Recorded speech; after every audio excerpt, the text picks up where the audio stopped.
Ouve, Senhor, o clamor daqueles que estão agora adoentados, aqueles que estão acamados, aqueles que estão apavorados por causa do terror que essa situação está colocando. Queremos também pedir, Senhor, pela unidade da tua igreja. Senhor, nós sabemos que esse espírito do anticristo que já está agindo no planeta Terra é o espírito da contenda, é o espírito da desavença, é o espírito da guerra, é o espírito da desunião. Esse é um espírito diabólico que se infiltra no meio dos grupos para causar dissensões, para causar confusão, para causar intriga, onde irmão vai trair irmão, onde pai vai trair o filho, onde filho vai trair o pai. E muitas vezes, Senhor, as pessoas não percebem que esse espírito maligno está por trás de todo tipo de contenda que faz com que as amizades sejam desfeitas. Famílias estão sendo agora atingidas por essas questões tão diabólicas com relação a tantas coisas, principalmente com relação à política.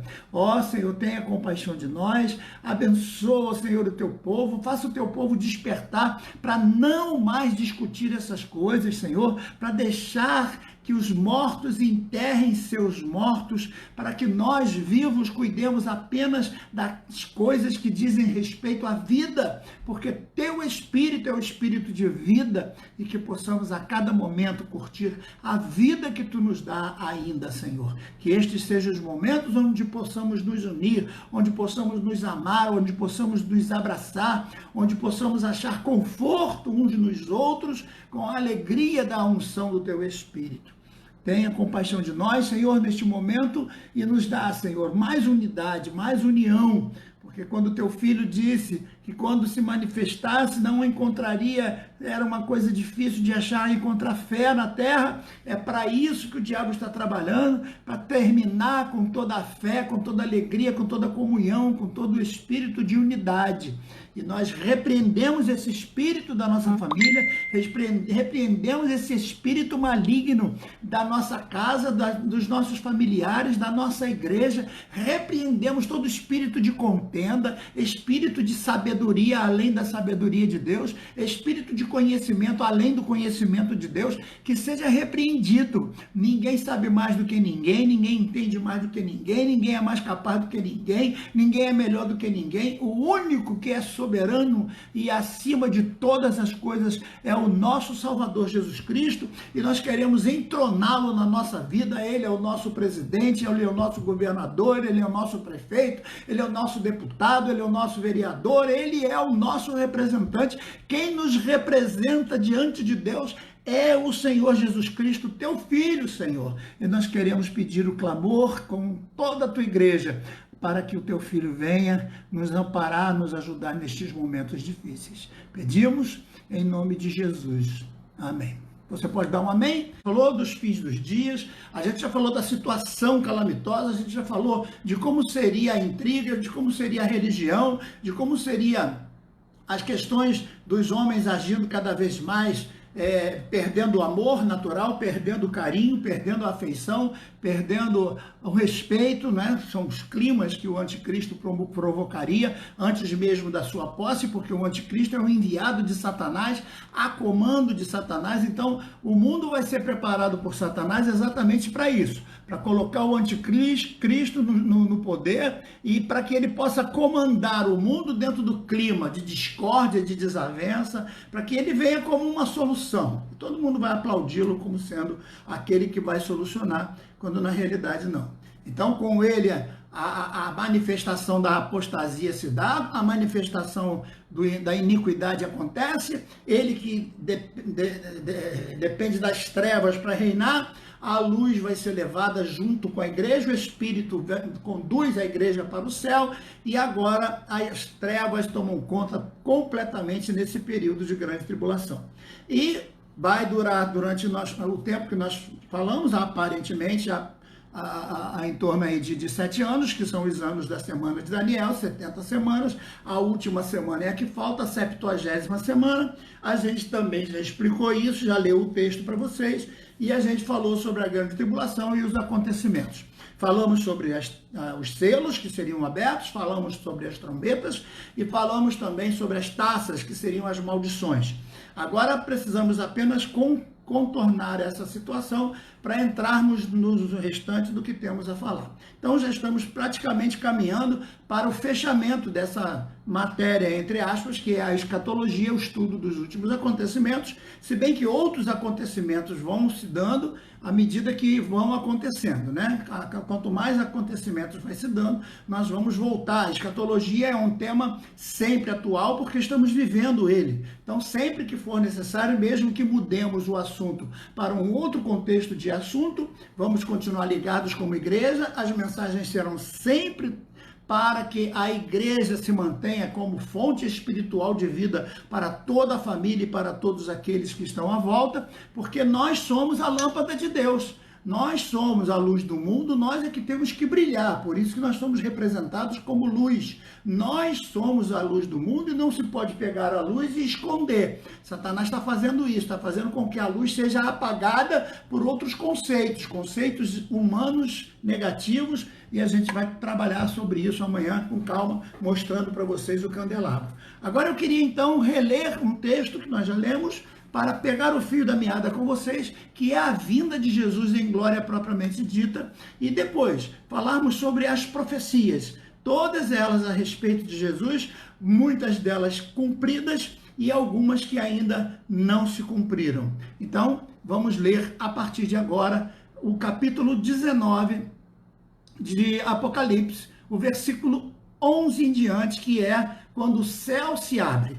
O céu se abre e Jesus vem do céu, trazendo do céu aqueles que ele anteriormente levou para o céu. Então, o arrebatamento, ele leva a igreja para o céu, a igreja fica lá, recebe vestes brancas, de linho puro, né? Branco, linho puro. O linho, ele é um parente do algodão, mais próximo, né? Como se fosse um fio, como se faz do algodão, que a gente tem a linha de algodão, que se costura. O linho, ele é próximo do algodão, só que com muito mais valor e com muito mais brancura, com muito mais textura. Então, e o Egito é o principal fornecedor de linho, tanto que os lençóis de lá, tem lençóis com não sei quantos fios, 1000 fios, não sei quantos fios.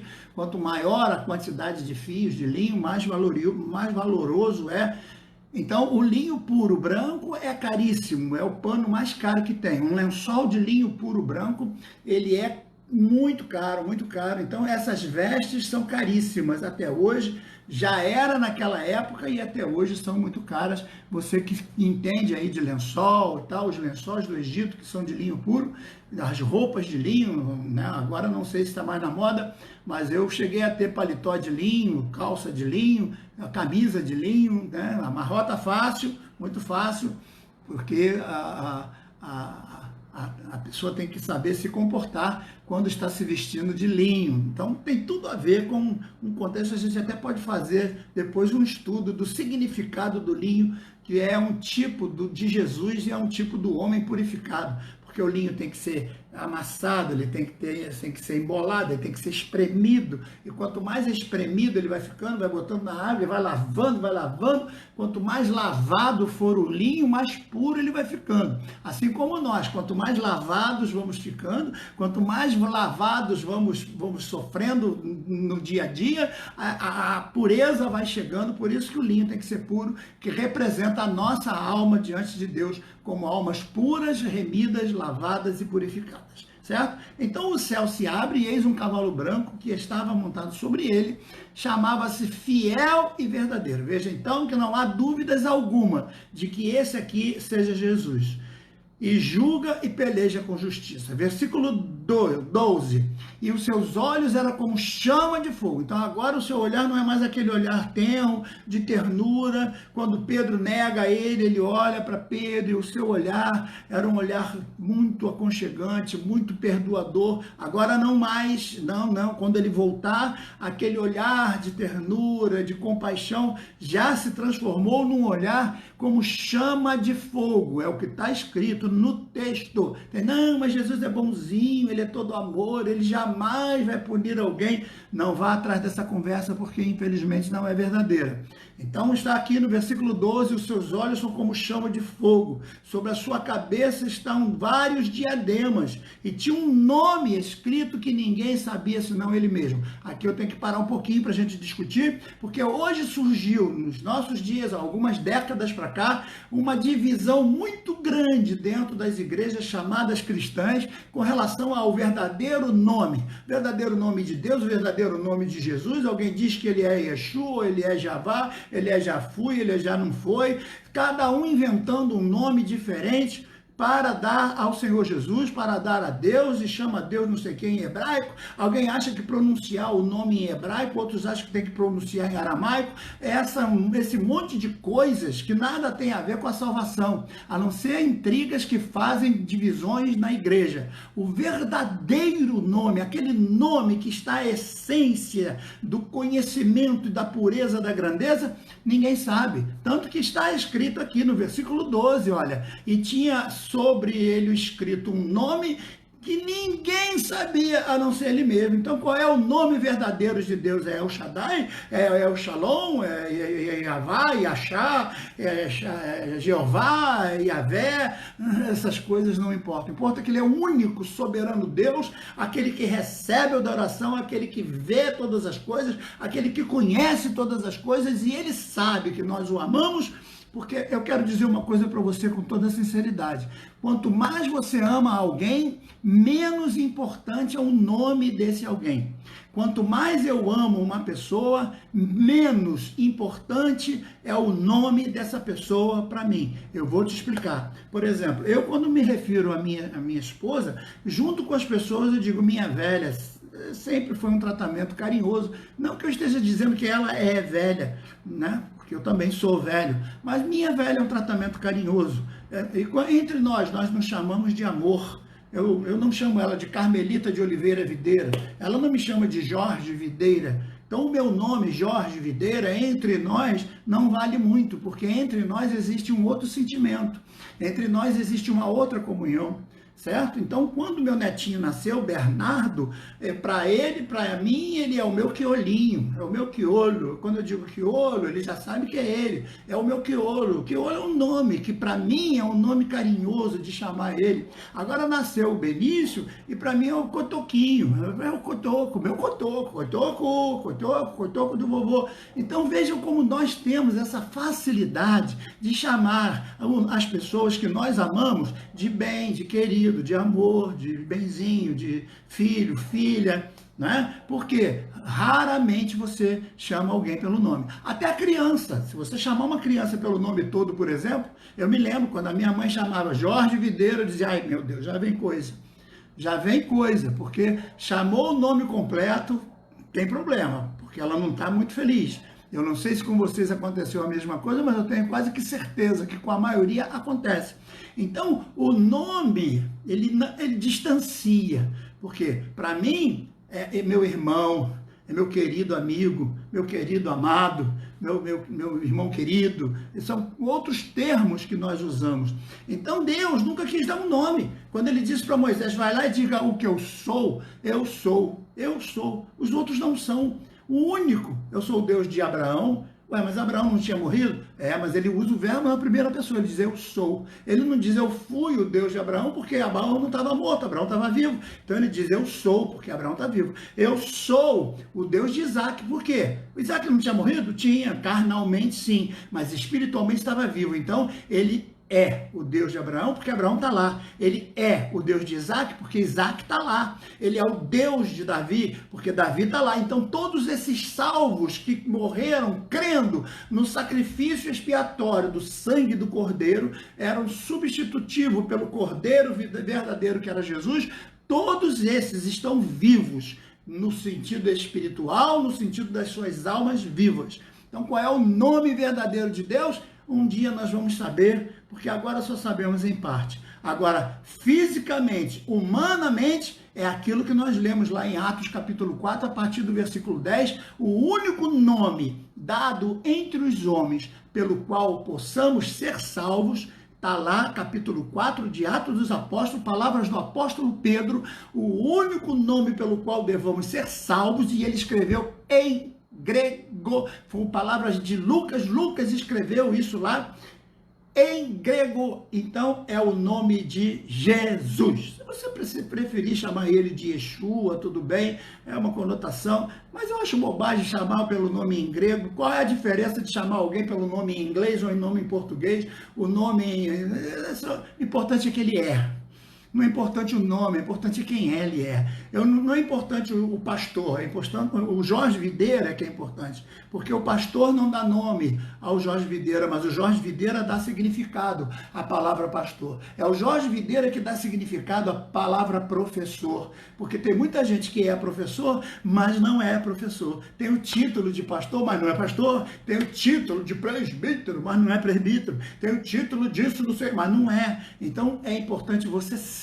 E Jesus é o Senhor dos senhores, o Rei dos reis, aquele que virá para reinar sobre todas as coisas. Amém, queridos? Então, é importante que você entenda que o nome escrito que ninguém sabia senão ele mesmo. Ele é o único que sabe o verdadeiro nome, porque ele não quer ser chamado apenas pelo nome glorioso, não, ele quer ser chamado daquele que é amigo, o amigo mais chegado que o irmão. Ele quer ser o teu amigo, teu senhor, teu companheiro nas horas mais difíceis, nas horas com as quais estamos lidando agora, porque ele é o nosso companheiro fiel. E segue o versículo, capítulo agora, ainda no capítulo 19, o versículo 13, que diz assim: está vestido de um manto salpicado de sangue, porque ele derramou sangue por nós, ele verteu sangue pelas nossas vidas. E o nome pelo qual se chama é Verbo de Deus, é o Verbo de Deus. Por que Jesus é chamado de Verbo de Deus? Não dá, às vezes eu quero correr com o estudo para a gente sair um pouco desse tema, mas não dá para pular palavras tão importantes. Por que Jesus é o Verbo de Deus? Tente falar alguma coisa com alguém sem usar o verbo. Tente se comunicar com alguém de forma escrita ou falada sem usar o verbo. O verbo é que dá sentido à frase. É o verbo que determina a ação do sujeito. Então, quem pratica a ação do verbo é o sujeito, quem sofre a ação do verbo é o predicado. O Deus tem uma ação sobre nós, e quando Deus age sobre nós, ele tem um verbo. É impossível Deus se comunicar conosco sem o seu verbo. E Jesus é o verbo de Deus. É a palavra, é a forma de comunicação. Então, Deus poderia falar o resto da humanidade, da eternidade, mas se não fosse pelo verbo, nós não íamos entender, porque é o verbo que determina a ação, é o verbo que dá sentido a uma frase.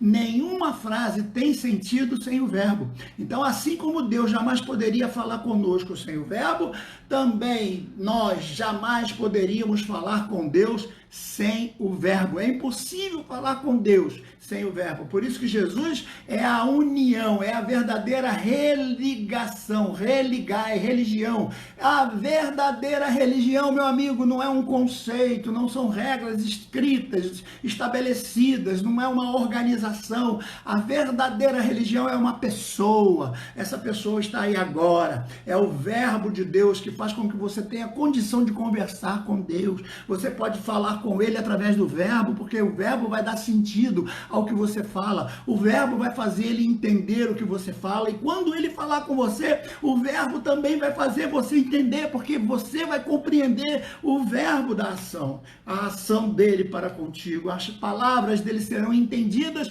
porque é o verbo que vai fazer essa ligação. Por isso que ele é o verbo de Deus. Amém, querido? Só aqui já daria para a gente ficar o resto da noite. Aleluia, glória a Jesus, porque eu tenho o verbo de Deus que se comunica comigo. Eu posso falar, ainda que eu não saiba nem falar como convém, mas os meus pensamentos já são interpretados por ele, porque o verbo interpreta, o verbo compreende, o verbo entende, o verbo sabe, o verbo chora quando eu choro, o verbo clama quando eu clamo, o verbo sente o que eu sinto. Por isso é que ele é Deus, por isso é que ele é a alma contrita, ele entende, porque ele também passou por tudo isso. Amém?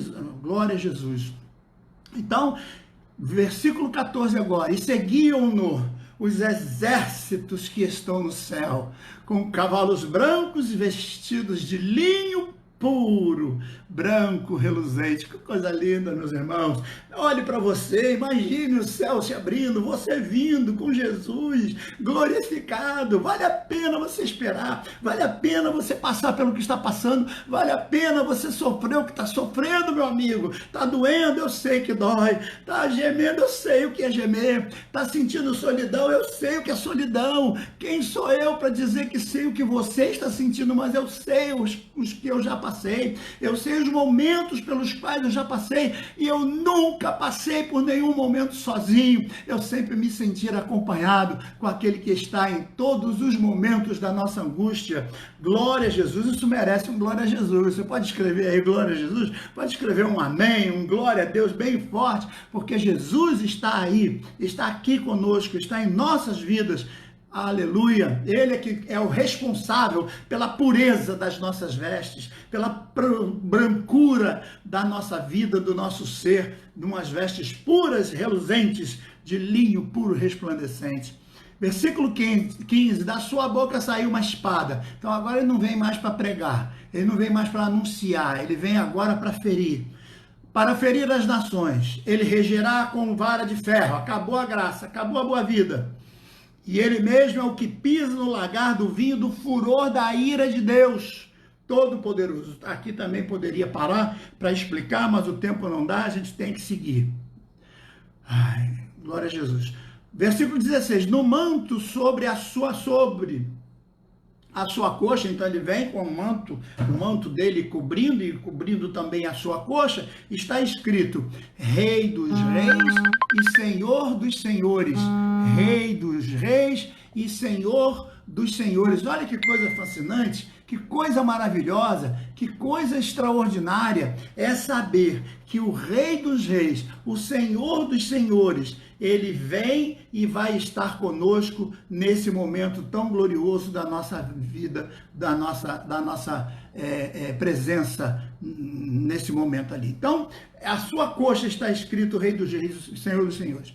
Agora, versículo 17. E vi um anjo em pé no sol, e clamou com grande voz, dizendo a todas as aves que voavam no meio do céu. Presta atenção nisso aqui agora, porque a gente não falou que a grande tribulação vai ter terremoto, vai ter vulcão explodindo, vai ter tudo. Os corpos de bilhões de pessoas, são 6 bilhões de pessoas mortas na grande tribulação, e agora na batalha, a última batalha do Armagedon, onde o próprio Cristo vai destruir muita gente. Então olha agora o que o anjo vai dizer, versículo 17, ele vai dizer: e vi um dos anjos em pé no sol, com grande clamor de voz, dizendo a todas as aves que voavam pelo meio do céu: vinde, ajuntai-vos para a grande ceia de Deus. Olha, ceia de Deus, hein?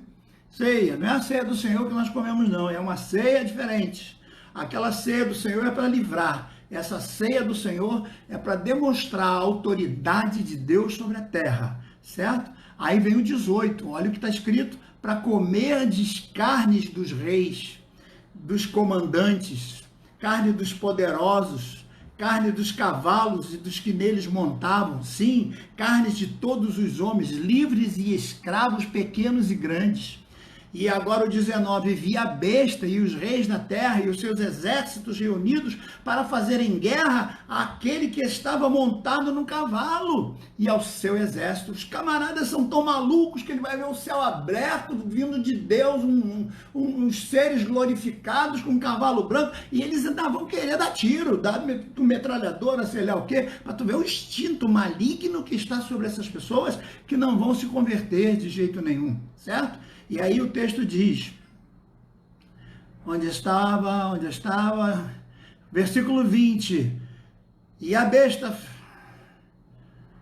foi presa, e com ela o falso profeta, que fizeram sinais diante de todas as coisas, de todos, enganando, para que recebessem o sinal da besta e adorassem a sua imagem. Estes dois, a besta e o falso profeta, ou seja, o anticristo e o falso profeta, foram lançados vivos no lago de fogo e enxofre ardente, o Geena. Então, quem vai inaugurar o Geena, não tem ninguém no Geena ainda, é a besta e o falso profeta. Para vocês terem uma ideia de como Deus está irado com esse tipo de coisa, certo? Eles vão inaugurar o Geena, que por enquanto não tem ninguém lá. Todos estão no Seol, que é um outro tipo de inferno. Se vocês quiserem, a gente pode conversar sobre isso com calma depois, certo? E aí vem o versículo 20. E os demais foram mortos pela espada que saía da boca daquele que estava montado no cavalo, e todas as aves se fartaram da carne deles. E aí vai começar o milênio do Senhor Jesus Cristo. É importante, meus irmãos, a gente entender esses contextos, porque muita gente acha que esse texto, esse livro e essas profecias, elas são tolices, elas são apenas ficções. Eles acham que tem algum Spielberg fazendo aqui um parque dos dinossauros com carnificina para todo lado. Isso aqui é imaginário, não é verdade. Não deixe que esse tipo de voz destrua de você a fé na realidade da palavra de Deus. Porque deixa eu falar uma coisa para vocês. A Bíblia sempre foi um livro de profecias.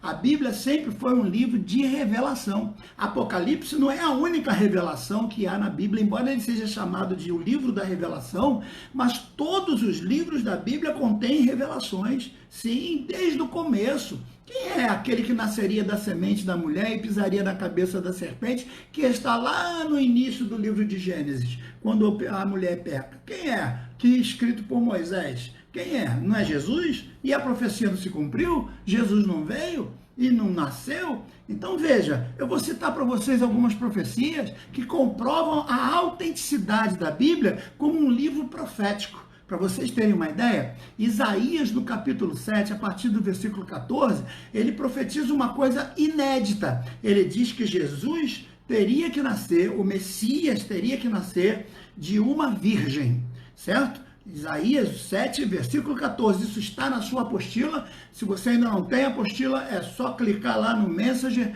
colocar lá o seu clique e você vai receber a sua apostila para poder estudar. Tudo isso está lá. Então, a profecia dizia que Jesus tinha que nascer de uma virgem. Meu Deus, qual é a possibilidade de alguém nascer de uma virgem? Pode ser que aconteça? Será que a ciência tem como demonstrar isso? Se tiver, a profecia já era feita por Isaías, isso mais ou menos 700 anos antes de Jesus nascer. E quando você lê Mateus, que escreve em hebraico, e Lucas, o médico, ninguém melhor do que um médico para declarar a virgindade de uma pessoa, ninguém melhor do que um médico experiente para saber se uma virgem está virgem mesmo e concebeu uma criança sendo ela virgem ou não. Ninguém melhor do que esse médico que fez uma apurada investigação, que fez um trabalho científico, um trabalho bibliográfico, com competência, porque era um homem acadêmico, então era uma pesquisa acadêmica de qualidade o que ele fez, uma pesquisa bibliográfica com todos os textos que estavam escritos a respeito.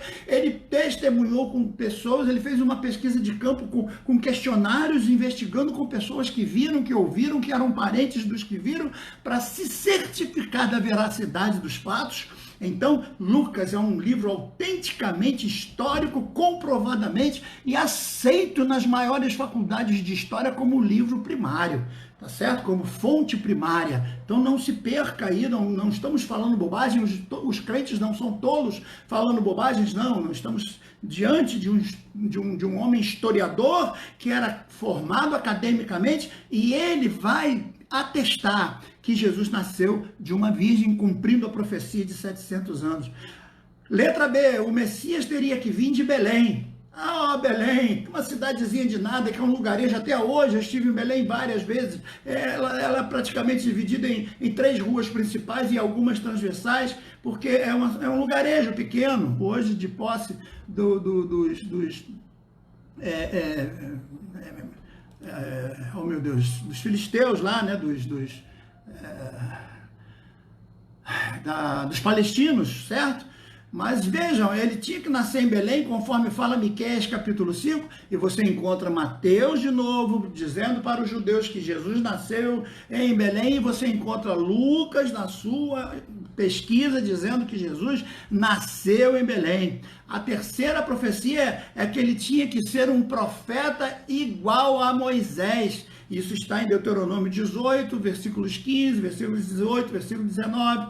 E quando você lê João, você vai ver que Jesus se compara a Moisés, ele é comparado a Moisés pelos escribas, ele é comparado pelos próprios discípulos, ele é comparado por todos aqueles que o acompanhavam, e isso está em João capítulo 7, versículos de 14 a 7, dos versículos do 40 ao 46, e em Atos dos Apóstolos 3, do 22 até o 26, confirmando a profecia de que todos reconheceram Jesus como aquele líder igual a Moisés.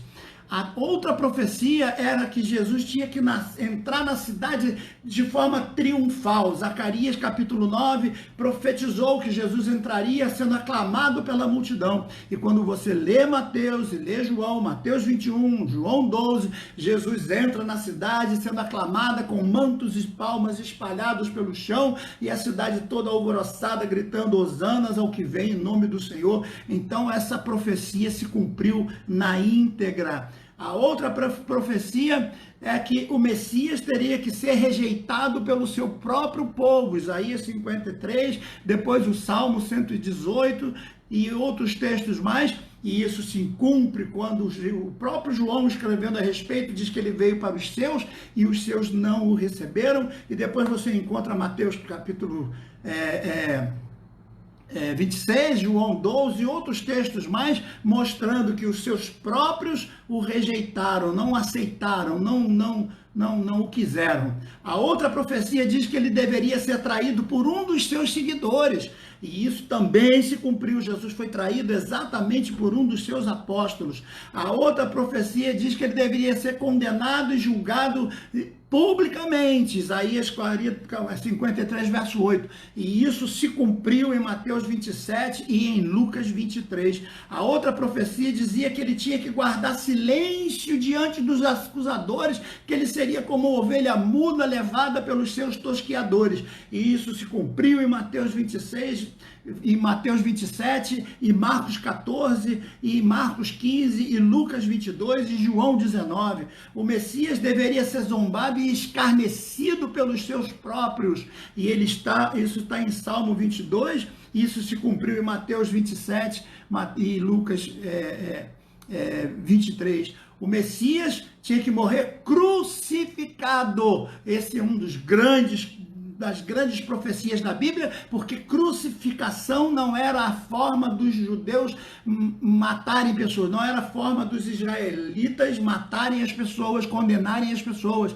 E como que o salmista vai dizer lá no Salmo 22 que ele estaria pendurado entre dois malfeitores? Como que o profeta poderia pensar numa coisa dessa? E isso se cumpriu porque o Império Romano entrou, e foi o Império Romano que estabeleceu essa forma de punição para morrer pendurado na cruz. Então vejam que profecia extraordinária tinha que se cumprir, e se cumpriu em Jesus. Depois, o Messias tinha que sofrer e orar pelos seus inimigos, Isaías 53, e isso se cumpre quando Jesus diz: Pai, perdoa-os, eles não sabem o que fazem. Depois diz que o Messias teria que beber vinagre misturado com fel, de acordo com Salmo 69, e o texto prova que deram a Jesus vinagre e fel misturado.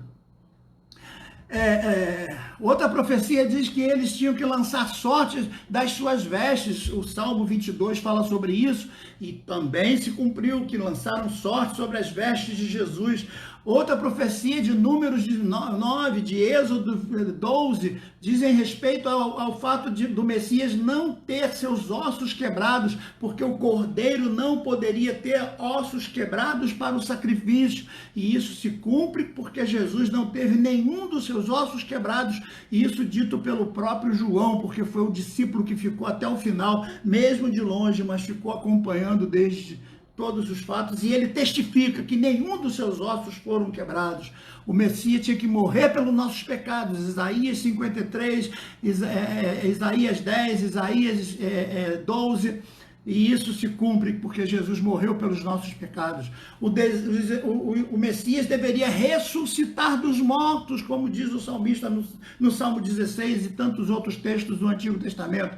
E isso se cumpriu. Não adianta eu ler a dezena de versículos que eu tenho guardado aqui para provar que Jesus ressuscitou dos mortos.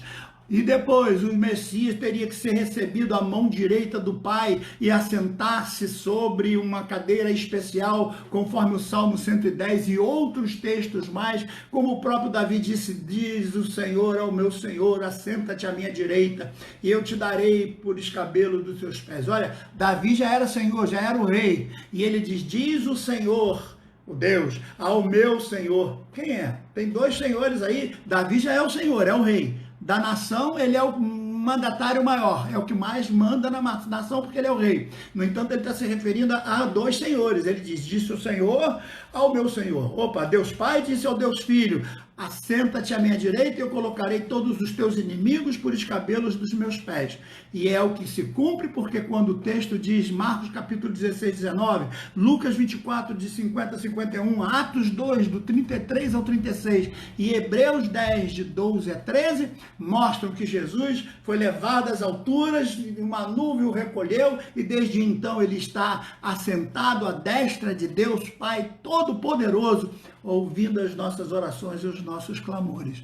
Então, se essas profecias todas se cumpriram, se esses profetas todos apontavam para Jesus e Jesus cumpriu todas essas profecias, cumprir uma delas seria fácil, mas cumprir todas ao mesmo tempo, todas de uma só vez, todas as profecias convergindo para uma só pessoa que foi Jesus, isso era impossível aos olhos humanos.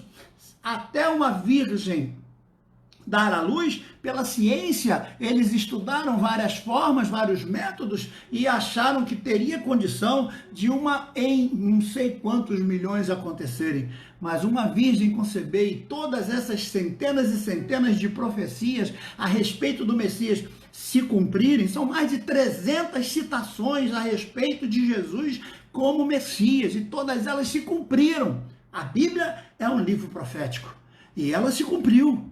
Todos os textos se cumpriram. Depois, então, vem os textos sobre Jerusalém, que ia ser destruída, ela foi, que ela ia ser pisada por gentios, ela foi, que ela voltaria a ser nação, ela voltou a ser nação desde 1948. Então, veja como a Bíblia é um livro profético. Então, por quê? A profecia que diz que o Messias viria nas nuvens com todos os seus santos não iria se cumprir. Por quê? Que as profecias que dizem respeito à vinda em glória do Senhor não vão se cumprir. Está percebendo qual é o espírito do anticristo que está tirando a fé das pessoas? Por isso que Jesus disse, será que naquele dia, quando o Filho do Homem se manifestar, vai encontrar fé na terra? Por quê? Porque o espírito do anticristo está aí. Ele faz você brigar por causa de política, ele faz você brigar por causa de religião, ele faz você brigar por causa do irmão fulano que pensa não sei o que, pensa melhor, que o doutor não sei o que, da divindade não sei da onde, porque o Calvino é isso, o Armínio é aquilo, e começa todo mundo a brigar, e nós não fazemos outras coisas a não ser brigar e fundar igrejas diferentes. Parem com isso, pelo amor de Deus. Já tem mais igreja do que crente. Está na hora de todo mundo se unir com Jesus. Esquece agora as denominações, esquece as coisas ridículas que nos dividem e vamos nos unir aos pés do Senhor Jesus Cristo, porque Ele é o único Senhor dos senhores que precisa receber o nosso clamor, não que ele precise para continuar sendo Deus, mas nós precisamos que ele nos ouça para que nós continuemos a ser salvos. Ele precisa nos ouvir no nosso clamor para nos dar forças, para dar força a você que está aí agora no seu leito de dor, para você que está cansado, abatido, sobrecarregado, desesperado com esse vírus, com a situação. Alguns estão desempregados, alguns estão sendo abandonados pelos patrões, algumas empresas estão falindo, a coisa está ficando caótica cada vez mais, mas nós temos a certeza, a esperança de que Jesus está voltando para nos tirar de todo esse abismo cruel. Então vejam, essas profecias não iriam se cumprir? Será que Daniel no capítulo 3, capítulo 7, versículo 13 e 14 não iria se cumprir? Será que o próprio Jesus falando, eu vou e voltarei e vos levarei, e depois todo olho verá na minha vinda em grande glória? Será que isso não vai se cumprir? Será que todos esses textos não vão se cumprir de Jesus vir sobre as nuvens? O Messias assentar-se no trono de Davi? Olha só que coisa fantástica, essa eu tenho que ler, não dá para deixar essa passar. Vejam o que está escrito, o grande profeta do Antigo Testamento, chamado como o maior evangelista do Antigo Testamento, que é o profeta Isaías, no capítulo 9, é o que ele diz no versículo 6 e 7. Esse eu não vou só citar, eu vou ler, você vai ter que ter paciência aí, porque eu vou ler. Olha o que ele diz aí, ó. Porque um menino vos nasceu, um filho se nos deu, e o governo estará sobre os seus ombros. E o seu nome será? Você quer saber qual é o nome verdadeiro de Jesus? Se é Jesus, se é Yeshua, se é Jajá, Javaju, Javajá, Javajé. Quer saber qual é o nome dele? O nome dele é maravilhoso, o nome dele é conselheiro, o nome dele é Deus forte, o nome dele é Pai da eternidade, e o nome dele é Príncipe da paz. Esses 5 nomes dão a grandeza dos 5 livros do Pentateuco, são as 5 leis estabelecidas sobre o homem que nós precisamos saber. 5 coisas a respeito de Deus: ele é maravilhoso, ele é conselheiro, ele é Deus forte, ele é Pai da eternidade e ele é Príncipe da paz. E é essa paz que nós estamos precisando hoje, essa paz que nós precisamos agora. Chega de brigar por causa de política, chega de defender e acusar político, porque nenhum deles presta para nada. Quem presta é Jesus, quem tem a sabedoria é Jesus, quem tem a competência é Jesus, quem vai te livrar do inferno é Jesus, quem vai suportar todas as coisas para nos dar a grande salvação é Jesus. Louvado seja o nome do Senhor. Você pode dar um aleluia, você pode glorificar o nome do Senhor. Então não vá atrás dessas conversas fiadas. Não, o povo tem que ir para a rua, e vai um monte de crente para fazer piquete, um monte de crente com pau na mão para bater não sei o quê, um monte de crente para defender homem por causa de política, não sei o quê. Meus irmãos, está na hora de nós nos unirmos, está na hora de dobrar o joelho, está na hora de dizer: ora vem, Senhor Jesus, tenha compaixão de nós, tenha misericórdia de nós, Senhor, tenha compaixão da nossa vida, tenha compaixão, Senhor, porque estamos em pecado e precisamos de purificação. Nós estamos num país onde o pecado abunda, onde a criminalidade abunda, onde os bandidos estão fazendo o que bem entendem. Nós não temos mais lei, nós não temos mais nada de bom. A única coisa de bom que nós temos é a fé firmada no nosso Salvador Jesus Cristo. É o único que nos dá a esperança da vida eterna e de uma vida futura. Então, é importante que a gente diga isso, é importante. Veja o que Lucas escreve no capítulo 1, versículo 32 e 33, ele diz: este será grande e será chamado Filho do Altíssimo. O Senhor Deus lhe dará o trono de Davi. Então Jesus vai sentar no trono de Davi. Está escrito. Está escrito, ele vai sentar. Por isso que tem gente: ah, não, pastor, o que o senhor acha? Ele vem da tribo de Dan, ele vem da tribo de Efraim, ele vem da tribo não sei de onde. Eu não sei de que tribo ele vai, também não me interessa, mas que ele vai sentar no trono de Davi, ele vai. E para sentar no trono de Davi, ele tem que ser judeu. Agora, se ele vai vir de outra tribo e os judeus vão aceitar, aí eu não quero discutir também, porque para mim ele não precisa ser rei, ele já é o rei hoje. Quando eu faço a minha oração, eu digo: Pai nosso que está no céu, santificado seja o teu nome, venha a nós o teu reino, seja feita a tua vontade, assim na terra como no céu. O pão nosso de cada dia nos dai hoje. Perdoai as nossas dívidas, assim como, se eu não perdoo, não sou perdoado, assim como perdoamos os nossos devedores. Não nos deixes cair em tentação, mas livra-nos do mal, porque teu é o reino, porque teu é a glória para sempre. E amém. Então, Pai, tenha compaixão. Você está precisando do pão? O pão nosso de cada dia nos dá hoje. É a oração que ele ensinou. É o princípio da fé de todo crente. É o que temos que saber. Que ele vem para reinar, para ser Senhor, para ser governante do mundo. E nós precisamos entender isso em nome de Jesus. Amém, queridos? Nosso tempo não